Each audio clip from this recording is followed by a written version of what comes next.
Eileen is a very charming waitress. Yes, she is. But I seem to believe that she's a zombie from American Horror Story. Because I started watching it last night. I never watched it before. And I got like so deeply into it in my attempt to escape my life that I now think everybody I see is a zombie from American Horror Story. Which, to be honest, I was watching the Following. Did any of you watch The Following? Following? You don't know that one? Oh my God, quickly get on Netflix and watch it. It's so demented. But it's so violent, and so demented, and the cutting is so intense that, who's the star of that? Nobody knows, because I'm the only one who watched it. Oh yeah, okay.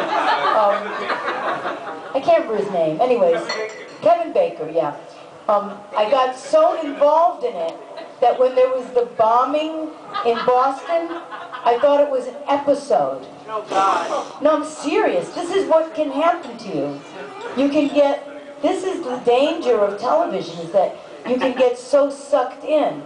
And I always, dispense with reality. I'm not in reality. As any of you who followed the horrible diatribe on Facebook last week would know, Penny Arcade is not in reality, and many people didn't believe that. They thought that I was in the same reality as them, and I'm not. However, this is the show in the spirit of reconciliation, which is very important at this time, Advent. I've been giving it some thought, because I was thinking, Earl posted it was the show of reconciliation, so I thought, yes, now how can I develop that theme? So then I started thinking about Advent, some in the winter solstice, what it all meant, and I found this online. December is a holy month. Maybe it is the dark, silky silence that descends so early that speaks to me of reverence. Maybe it is the promise that December holds, that no matter how cold, how empty it gets, the light is coming back.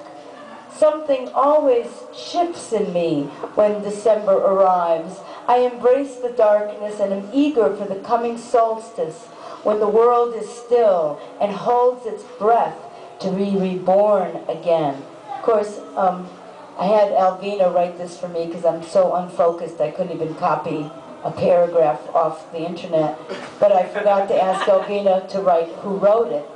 So, that can be like other people and just pretend it's mine. But because I'm an important performance artist, I'll tell you that. Maybe I could get a grant for that. So at any rate, the thing that's important is this idea of Advent, that we're in this period where we're waiting, and that the pagans celebrated this period before Christmas as a time of holding, a time of waiting. And so I thought that was really great, because I need that. I need a period of holding, because I need a period. I'm in emptiness, I hope. I hope I'm emptying myself out. So I'm very excited to be here. I'm glad to be back in New York. I was in New Orleans, where I was completely horrified because New Orleans has been taken over by hipsters, which you couldn't even believe, if you didn't see it. So this is what happens. Lee Kyle, many of us know and love Lee Kyle, picks me up at the airport. I said, bring the fucking baby in a cardboard box. Put the baby in a cardboard box on the floor. And he wouldn't do it. So we arrive at his house, drop off my shit, and then we go to the coffee shop that he works at, which is this tiny, it's about as big as this stage. And we walk in, and I sort of noticed all the hipsters, but I wasn't focused on them. And then I was looking at the board, and a coffee costs $3.50. And I said, wait a minute, coffee costs $3.50 in the Bywater on St. Claude Avenue? I said, where the rent is $600 a month? I said, the same amount that it costs on Clinton Street, where the rent is $9,000 a month? I said, oh, carpetbaggers. And I said, oh, I have to make an adjustment now that hipsters have taken over New Orleans. And all the little twat girls that were working there were like, there have always been hipsters in New Orleans. I said, no, there weren't. And this girl says, another girl goes, there were hipsters in New Orleans since the 60s. And I said, no, there were freaks, losers, deviants, and other social outcasts, and hip people, but there were no hipsters. So that started my descent into hell. Because the audience was going to be all hipsters. And it was really incredible to realize that here's this huge number of white people who've come to New Orleans and have no idea that there was an ethnic cleansing and a genocide there 5 years ago. Like, they don't know. Even darling Lee Kyle didn't know. Lee was going, oh, gee, I didn't know. I said, well, you're busy. But then I explained to him, I said, it's not that you can't have what you want.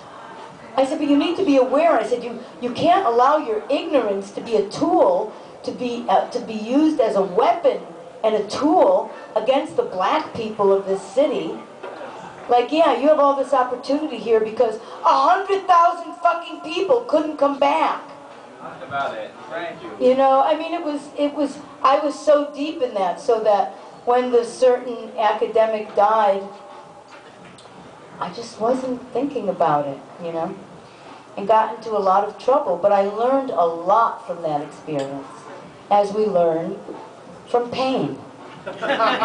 Because human beings do not learn from pleasure. That's the amazing thing about being human. We only learn from pain.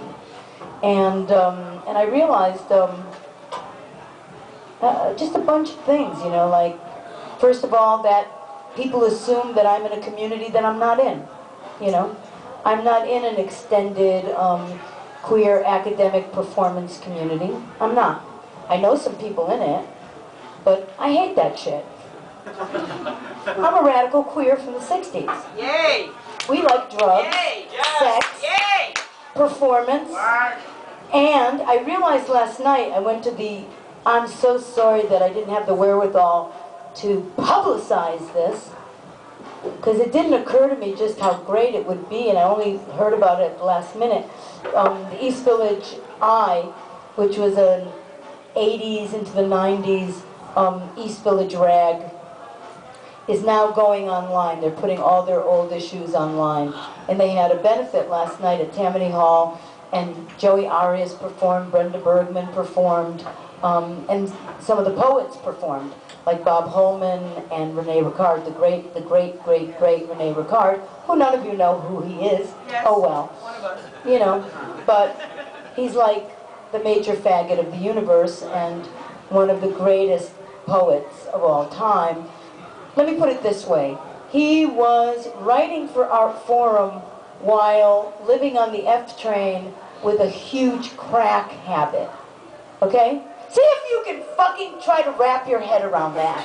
Okay? You want to know where I come from? That's what I come from. Those are my people. Strung out on crack, living on the F train, and one of the most important art critics of the 80s and 90s. Without him, there would have been no Basquiat, no Schnabel, no David Sal. I rest my case. Once I ran into him at the height of the AIDS epidemic when they first started to put outdoor restaurants on 2nd Avenue, which we thought was hilarious. You know, all the rats running around under the tables. Yeah.